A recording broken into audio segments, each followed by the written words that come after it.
वाली महिला शक्तिकरण हो।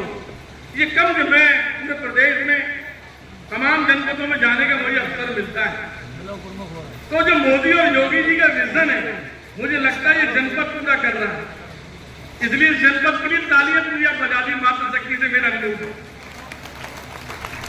और मोदी जी और पार्टी ने तय करा कि 33% आरक्षण आपका सदन के अंदर पास हो गया।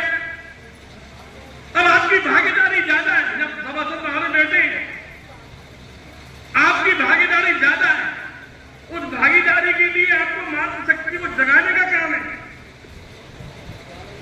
जब तक आपकी भागीदारी इस सरकार में नहीं होगी,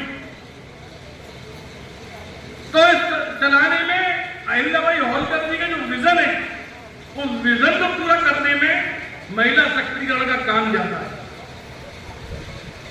इसलिए मेरी मातृशक्ति से मेरा अनुरोध है, जाने के उपरांत हम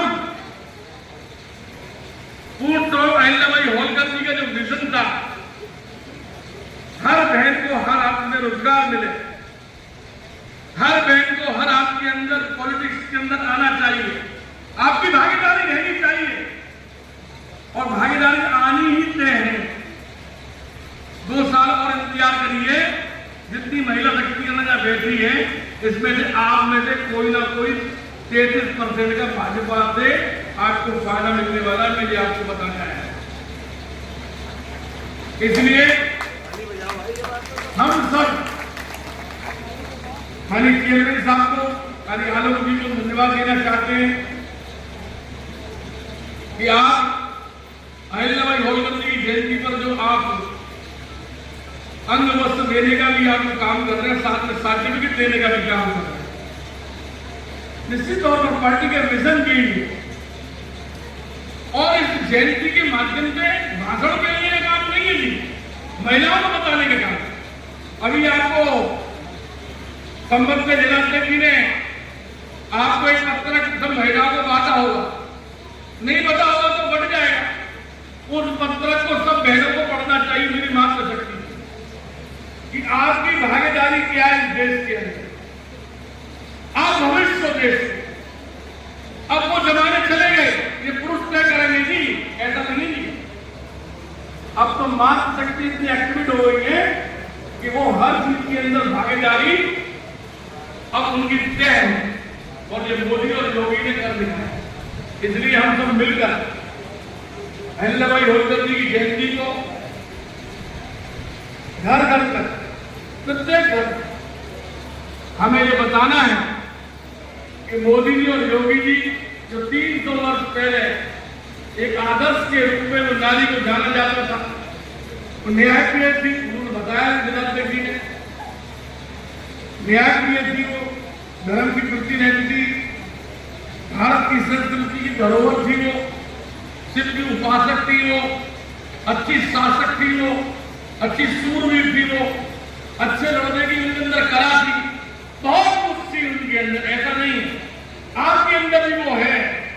और मैं तो ये कहता हूं आखिरी में एक बात जरूर, अगर मेरा भी जन्म नहीं हुआ है तो मेरी माता से हुआ है। इसलिए मातृशक्ति को इस कार्यक्रम में उनके चरणों में नमन वंदन, बहुत बहुत धन्यवाद, बहुत बहुत आभार। बोलो भारत माता की। वो बताते भी और उनकी कार्यशैली को भी अपनाते हैं। लोक माता अहिल्याबाई के जीवन से उन्होंने बहुत सारी चीजें ली जो आज हम सब माताओं बहनों के लिए उन्होंने स्वयं सहायता समूह के रूप में आपके सामने चल रही है। तो माननीय प्रधानमंत्री जी के नेतृत्व में ये जो हम लोग जन्म जयंती पूर्ण श्लोका माता अहिल्याबाई जी की मना रहे हैं, तो सबसे पहले मैं आपको बताऊं कि पूर्ण श्लोका का अर्थ होता है जिसका चरित्र यश और ख्याति से भरा, उसको पूर्ण श्लोका कहते हैं। और लोक माता क्यों कहते हैं? लोक माता इसलिए कहते हैं कि वो लोगों की मां है। प्रायः ये शब्द नदियों के लिए या हमारे देवी देवताओं के लिए प्रयोग में किया जाता है। तो मैं आप सबको बताऊं कि ये जो भी उपाधियां हैं, ये इतनी आसानी से उन्होंने अपने जीवन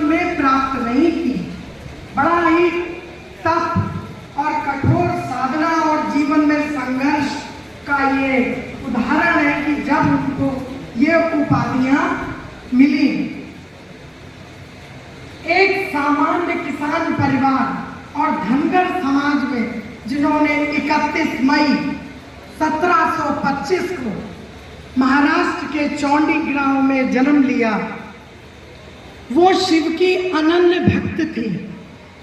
जब वो 9 साल की थी तभी उनका विवाह